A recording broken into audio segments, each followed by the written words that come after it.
Gracias. Pero últimamente nos hemos vuelto un poco tolerantes al pecado.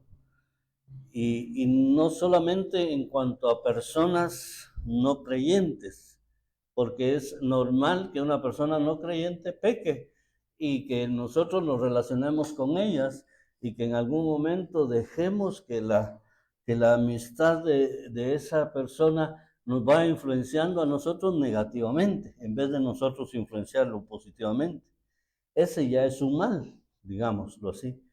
Pero aparte hay quienes, estando dentro de la iglesia, siendo llamados creyentes, también se han relajado mucho en cuanto al cuidado de la santidad y entonces practican pecado de forma continuada.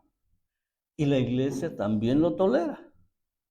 Entonces eso es un mal que de verdad ha venido a dañar a la iglesia, ha venido a robar esa imagen que nosotros debemos ser de Jesucristo. Entonces la Biblia nos manda que nos apartemos de ese tipo de mal, de ese tipo de personas, que no permitamos ser contagiados de ese mal.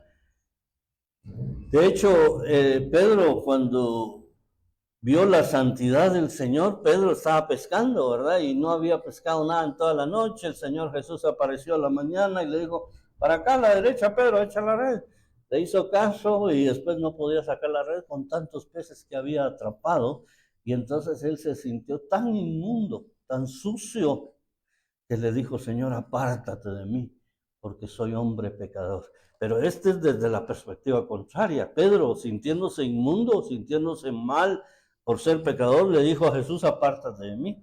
Pero ahora aquí a nosotros nos toca apartarnos nosotros de aquellos que nos pueden conducir por el camino del mal. Y entonces al final, con esta idea que tengo en mente y que estoy transmitiéndoles, quiero rematar haciendo una alusión a las madrecitas esta mañana. Pero antes quiero invitarles a ir a 1 Timoteo 6, 1 Timoteo capítulo 6, versículo número 3.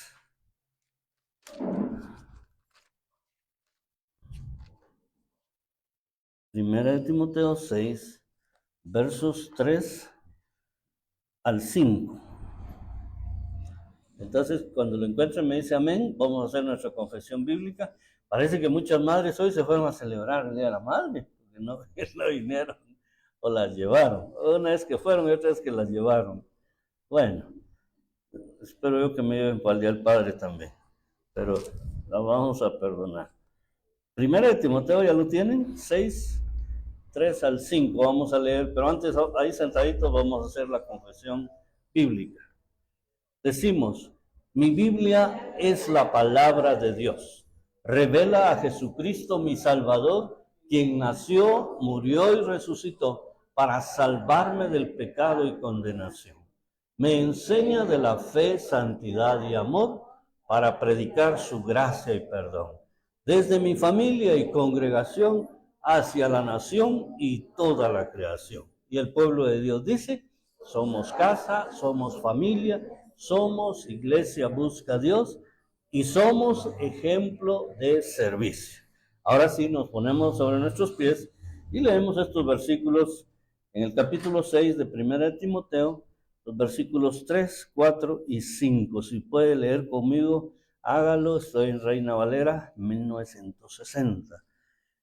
Si alguno enseña otra cosa y no se conforma a las sanas palabras de nuestro Señor Jesucristo y a la doctrina que es conforme a la piedad, está envanecido, nada sabe y delira acerca de cuestiones y contiendas de palabras, de las cuales nacen envidias, pleitos, blasfemias, malas sospechas, disputas necias de hombres corruptos de entendimiento y privados de la verdad, que toman la piedad como fuente de ganancia.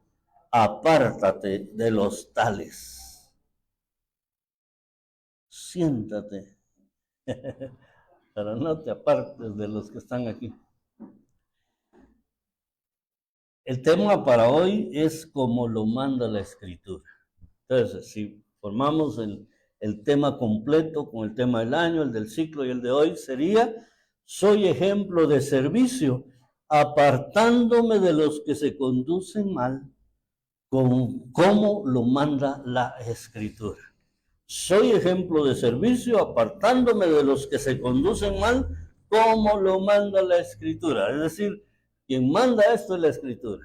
Y si lo manda la Escritura, lo manda el Señor, porque la Escritura contiene la voluntad de Dios, contiene lo que Dios nos pide a nosotros. Entonces, en 1 Timoteo 6, del 3 al 5, vamos a encontrar el sustento para apartarnos de los que se conducen mal. ¿Y quiénes son los que conducen mal, hermano? Usted lo sabe. En su propio círculo familiar o social, laboral, su círculo de amigos, de compañeros de estudio. Usted sabe quiénes son los mal hablados, quiénes son los blasfemadores, quiénes son los que cuentan cosas feas, los que hacen cosas desagradables a Dios. Entonces de ellos hay que apartarse, dice aquí, los que se conducen mal. En primer lugar, porque no se conforman a la palabra, dice el versículo número 3. Si alguno enseña otra cosa y no se conforma a las sanas palabras de nuestro Señor Jesucristo y a la doctrina que es conforme a la piedad.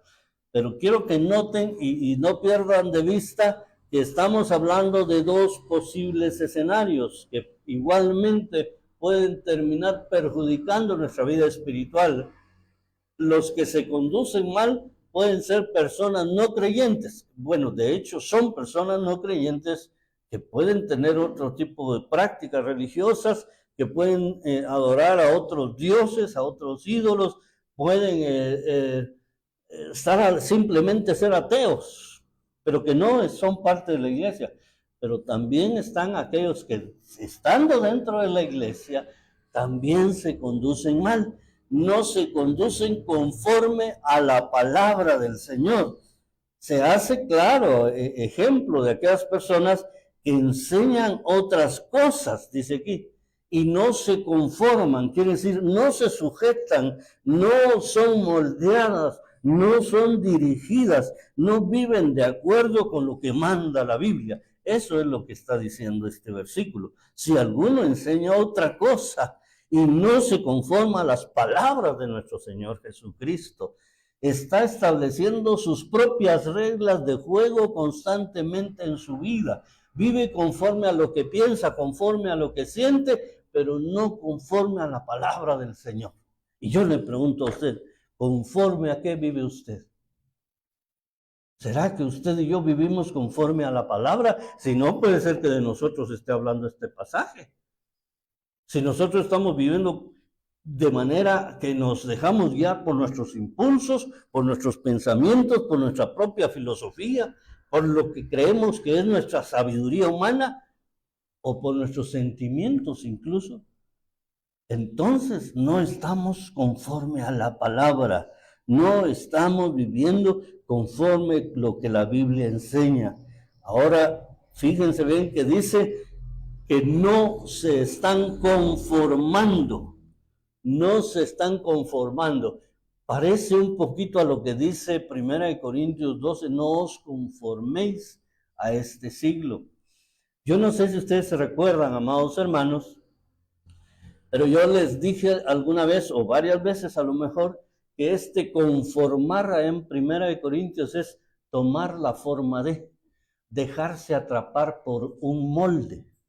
No os conforméis a este siglo. Allá en 1 Corintios quiere decir no se dejen atrapar por el molde de este mundo.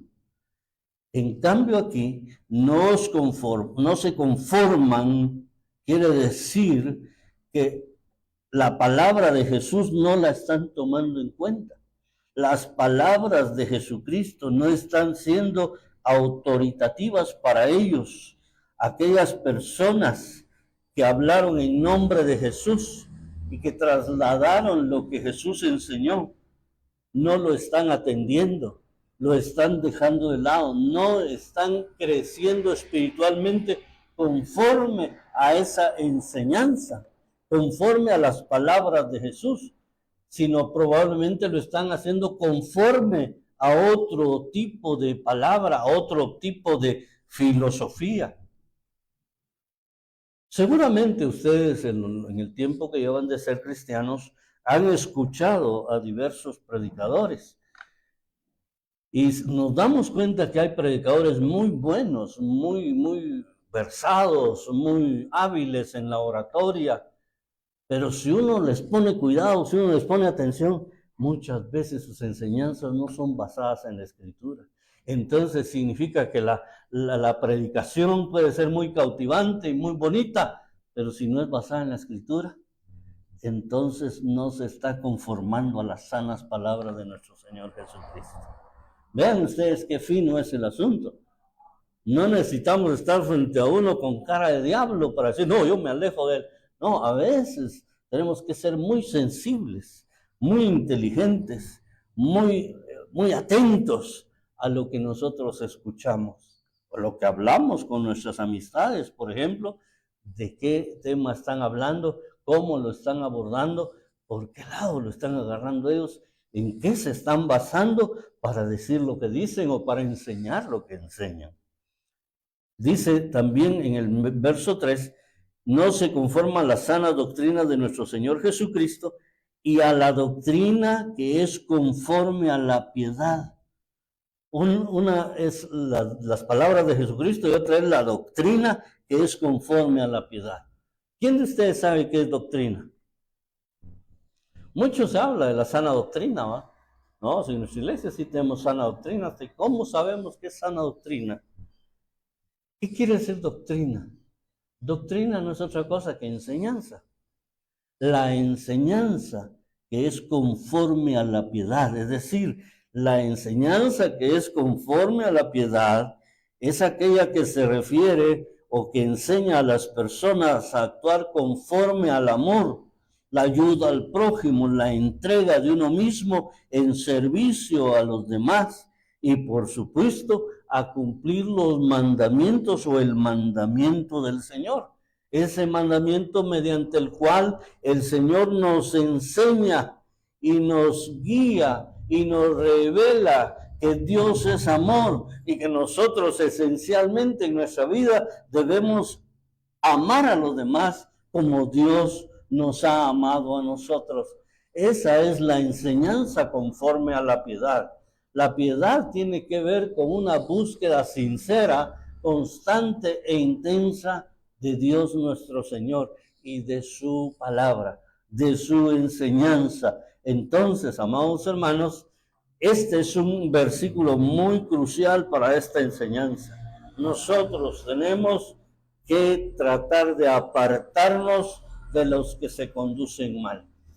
Tengo que hacer aquí alguna salvedad porque en algún momento vamos a escuchar un mensaje también que tiene que ver en que no tengo yo que volverme enemigo de ellos para apartarme de ellos. Porque si me vuelvo enemigo de ellos, entonces ¿cómo después voy a tratar de ganarlos para Cristo? Pero sí tengo que tratar de guardar, ahí sí como decíamos hace poquitos años, guardar el distanciamiento para que no me peguen el COVID. En este caso no es el COVID, sino su mal comportamiento, su mala conducta, el conducirse mal. ¿Por qué, hermanos? Porque ellos, dice la Escritura aquí en los siguientes 2 versículos, que manifiestan el mal.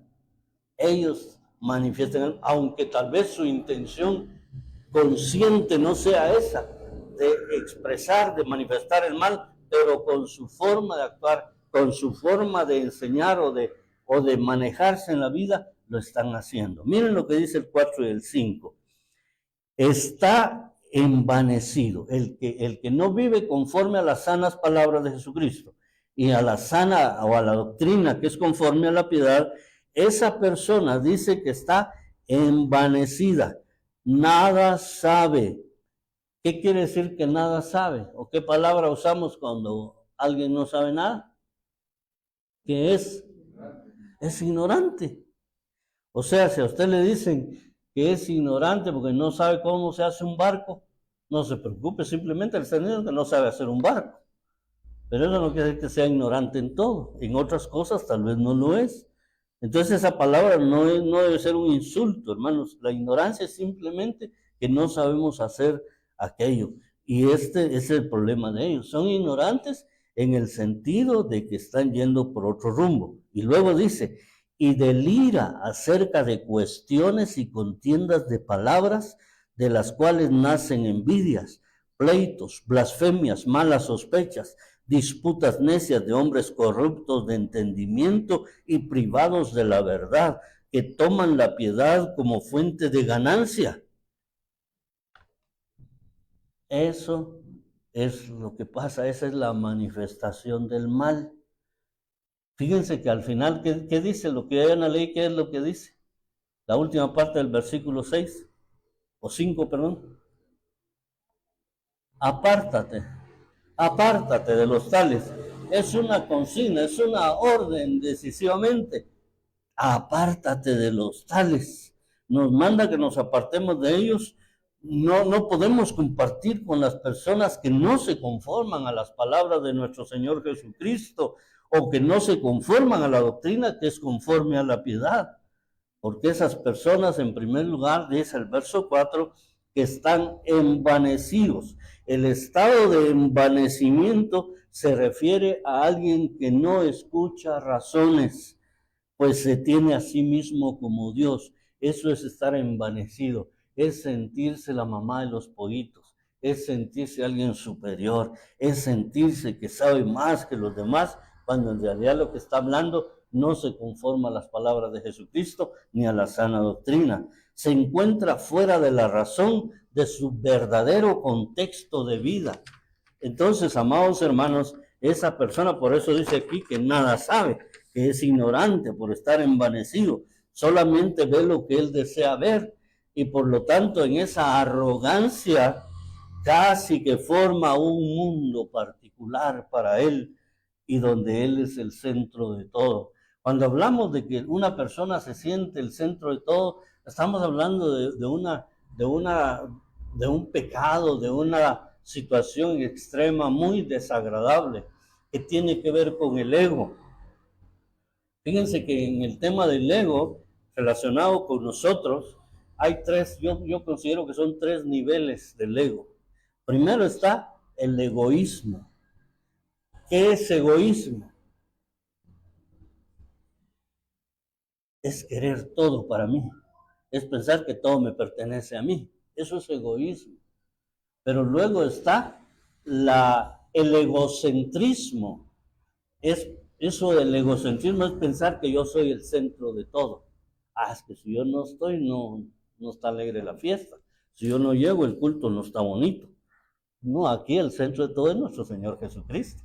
Pero el egocentrismo tiene que ver con sentirse el centro de todo. Pero lo peor, lo más fuerte, el nivel superior del ego es la egolatría.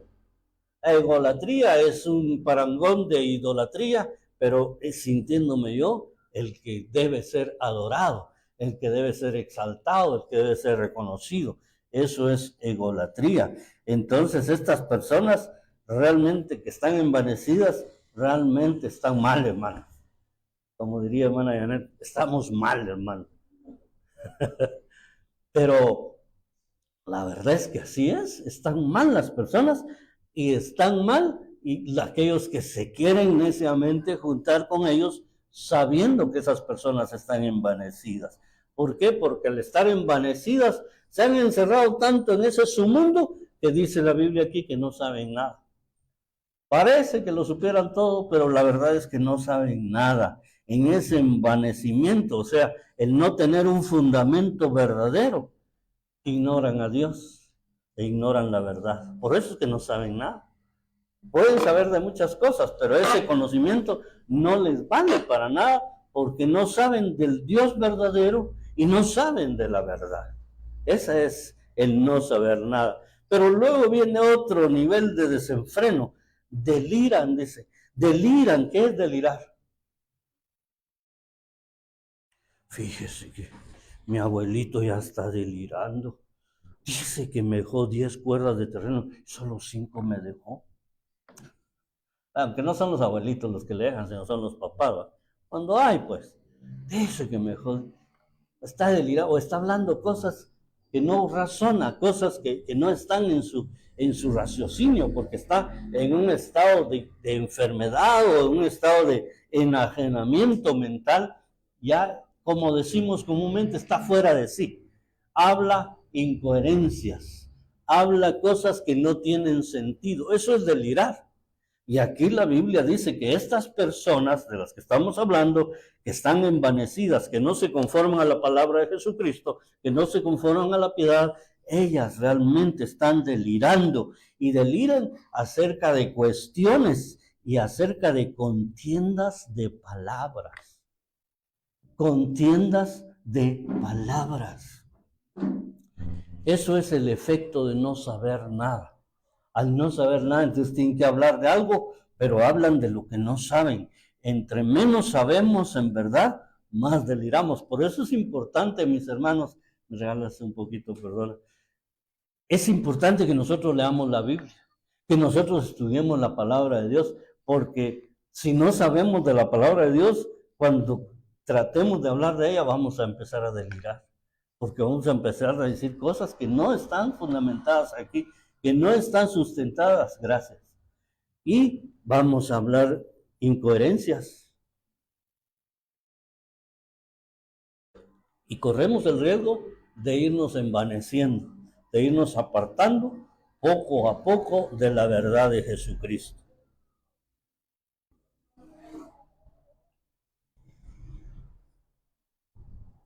Gracias. Entonces, en tanto más nos alejamos de la verdad, más deliramos. Ese estado de excitación que no responde ante la razón ni ante la propia voluntad, ya lo dijimos, por ello se mete a discutir, por eso se mete a pleitear, a pelear con otros acerca de cuestiones que según él son verdaderas, pero que no se conforman a las palabras de Jesucristo. Han visto que hay muchos que como hablan y parece que supieran, y lo dicen con tal seguridad, y hasta miedo le da a uno contradecirles, porque dicen, no, sí sabe, ¿va? Pero no está hablando conforme a la Escritura, hermanos amados. Entonces esa contienda no tiene sentido. Ahora bien, no solo se muestra en discusiones, no solo es discutidor y argumentador, hay una fila de cuestiones negativas que se derivan o nacen de ese estado de delirio. En primer lugar, aquí hay una lista, miren hermanos, que empieza en el versículo número 4. Contiendas de palabras de las cuales nacen, de ahí se originan lo que viene. Las envidias, los pleitos, las blasfemias, las malas sospechas, las disputas necias de hombres corruptos. Mire todo lo que se deriva de ese delirio, de ese envanecimiento. ¿Y qué son las envidias? Pues la envidia se refiere a la tristeza que causa el bien ajeno porque nosotros no lo tenemos, o por el afecto que otras personas reciben que nosotros no recibimos. En palabras más sencillas y más contundentes, la envidia es sentir tristeza o sentir enojo por lo que no tengo o por lo que no recibo, y que otros sí lo tienen o sí lo reciben. Eso es la envidia. ¿Qué son los pleitos? Se refiere a las riñas domésticas o entre las personas también, como aquellos conflictos que incluso se dilucidan en tribunales. Esos son los pleitos. Todo tipo de situaciones en las que no logramos ponernos de acuerdo, que son las blasfemias. De manera simple debemos considerar a aquellas palabras injuriosas en contra de Dios o en contra de alguna persona. Eso es blasfemia, hablar algo en contra de Dios o en contra de otra persona. Pero hablar en contra de otra persona parece que no es tan grave como hablar en contra de Dios. La blasfemia en contra de Dios es seria, porque estamos procurando con la blasfemia destruir la imagen o destruir la vida o el accionar de la otra persona, tratando de desvirtuar lo que la otra persona es. Por eso que los que blasfeman contra Dios están faltando totalmente el respeto a Dios y están tratando de decir que Dios no es Dios. Eso es blasfemia. ¿Qué son las malas sospechas? Se refiere a aquellas sospechas que se han considerado respecto a las demás personas, dudas respecto a estas, indicaciones de malas percepciones respecto a otros. En otras palabras, digamos, dudan de todo y de todos. Las malas sospechas es aquella persona que duda de todos y duda de todo. No sé. Es que ya no sé. Es que él no estoy seguro. De todo duda. El que tiene este problema de delirio, este problema de envanecimiento, cae también en estas situaciones. Pero luego dice que cae en disputas necias. Fíjense bien, qué curioso es que de las contiendas se deriven también las disputas necias. Disputas necias, pero aquí se extiende esta descripción. Disputas necias de hombres corruptos de entendimiento y privados de la verdad, que toman la piedad como fuente de ganancia. ¿Qué está hablando aquí, señores? ¿De qué está hablando la Biblia aquí? Hombres corruptos de entendimiento. ¿Qué es corrupción, hermano? Así en una palabra, un sinónimo de corrupción, ¿qué es? Hoy están menos tímidos, tal vez es Día de la Madre. A ver, madres, ¿qué es corrupción? Se corrompió, se descompuso.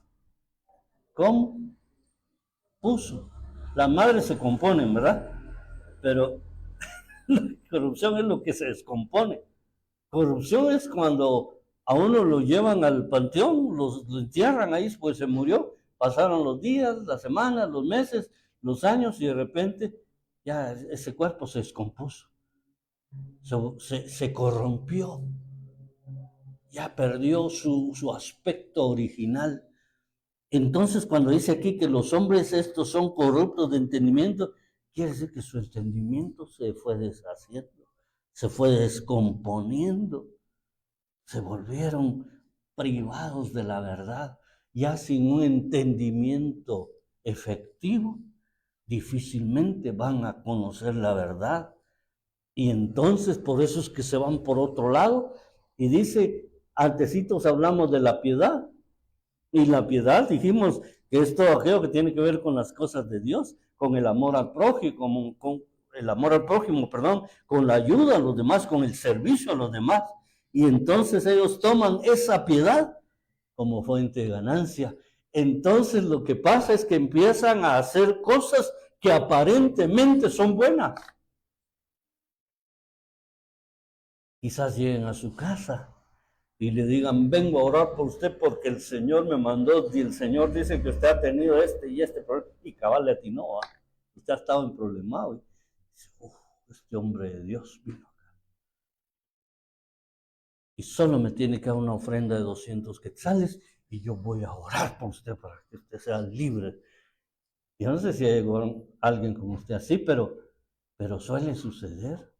De ahí nacen las sectas también.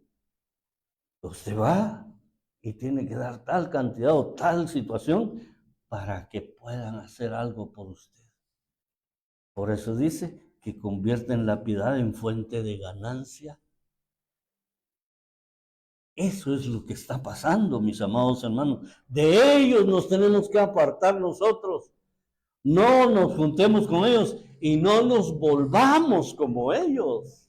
Ese es el gran peligro de este tiempo moderno. Solo se muestra porque su entendimiento está corrupto, está corrompido por causa del pecado, por causa de apartarse de Dios. No hay un sustento divino en lo que hace o en lo que dice.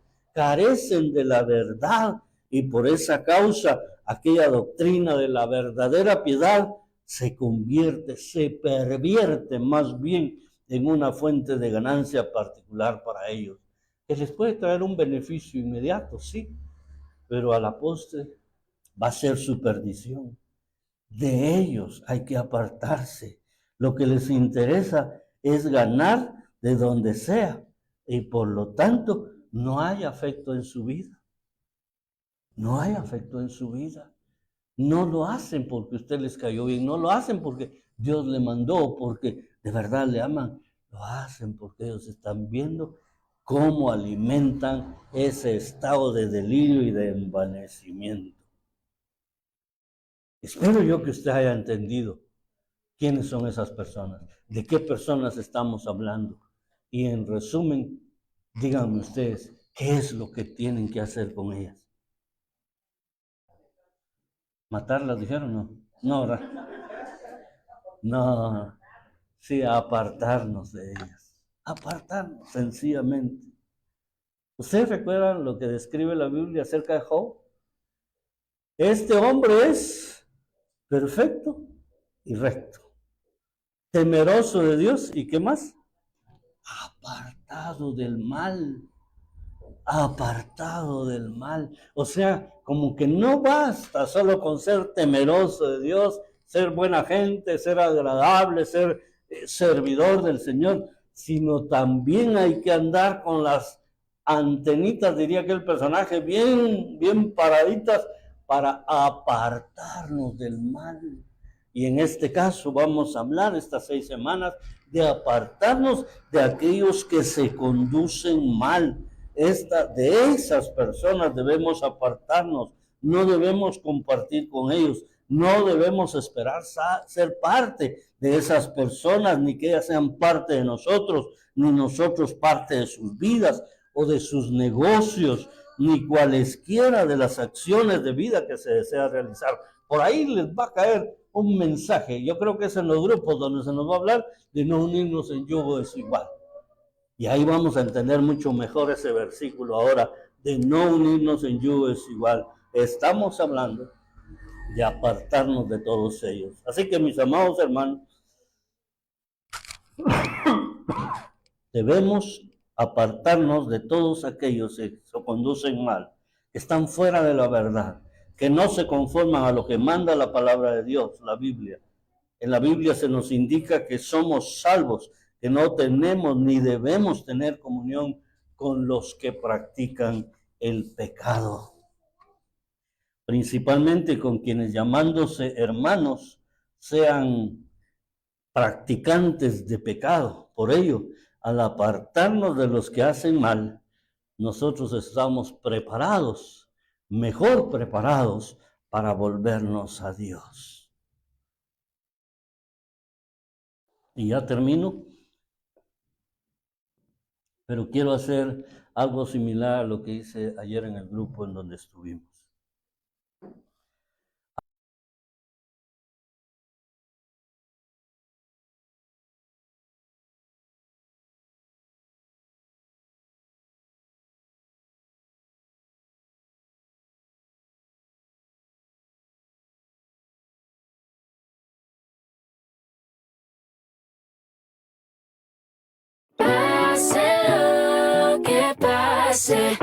Tú siempre estás cerca para cuidarme, mi Dios.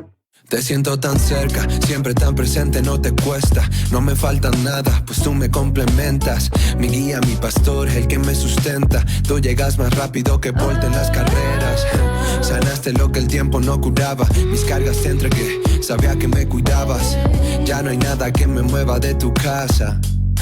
Dios, no me quieres lejos de ti. Qué bueno, porque sin tu amor mi destino es morir. Todo es posible desde el día en que te conocí. Y si se pone feo o si viene el enemigo, yo levanto mis manos y te canto un R&B. Me siento más ligero como caminando en Marte. Me das nuevas fuerzas y ahora puedo adorarte. ¿Cómo no entregarme a ti, Señor? Porque pase lo que pase, tú siempre estás cerca.